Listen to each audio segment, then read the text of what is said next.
I did not come to waste my time. কে একটা প্রশ্ন করেছিলেন কি যেন করেছিলেন যে আমি ব্যর্থ হয়েছিলাম। আপনি তো পারেননি, আপনি পদত্যাগ করলেন কেন? 10% বলেছি, বাট হয়তো 90% কোনোদিনও বলা সম্ভব হবে না। বাট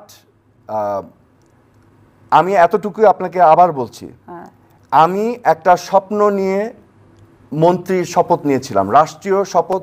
এটি সবচেয়ে বাংলাদেশের সবচেয়ে বড় শপথ, রাষ্ট্রের প্রতি আনুগত্য প্রকাশ করা এই শপথের মাধ্যমে, কনস্টিটিউশনকে আপহোল্ড করা, রাইট? এবং আমি নিজেকে নিয়োজিত করেছিলাম রাষ্ট্রীয় ইনস্টিটিউশনগুলোকে বিনির্মাণের কাজে, এবং আমি দায়িত্ব পেয়েছিলাম স্বরাষ্ট্র মন্ত্রণালয়ের, এবং আমি মনে করেছিলাম যে দুর্নীতি অনিয়মের প্রথম হাতিয়ার হচ্ছে আইন শৃঙ্খলা রক্ষাকারী বাহিনী, এবং এই বাহিনীকে আমরা যদি সাজিয়ে একটি পেশাদার বাহিনী হিসাবে তৈরি করতে পারি, আমাদের প্রথম পদক্ষেপ হবে সেই কাঙ্ক্ষিত লক্ষ্যে।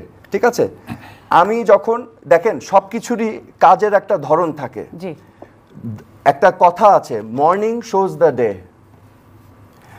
আমি রাজনীতি করতে এসেছি টাকা বানাবার জন্য না, আমি রাজনীতি করতে এসেছি আমার নিজস্ব আদর্শিক কারণে। আমার ফ্যামিলির একটা লেগেসি আছে, আমার বাবা মা আমাকে যে আদর্শ শিখিয়েছে সেই আদর্শিক কারণে, সেটার তাড়নায় আমি রাজনীতিতে এসেছি। I did not come to waste my time. তো মর্নিং যদি আমাকে ডে শো করে, আমি কেন দুপুর পর্যন্ত থাকবো? বুঝাতে পেরেছি কথাটা? আমি চেষ্টা করছিলাম দেশটাকে একটা দিকে নিয়ে যাওয়ার, ওই আমাদের বাংলাদেশ আওয়ামী লীগের দিন বদলের সনদের উপর ভিত্তি করে। কিন্তু আমি যখন দেখেছি সেটা সম্ভব হচ্ছে না, আমি চলে গিয়েছি। তো এটা আমার ব্যর্থতা বলতে পারেন।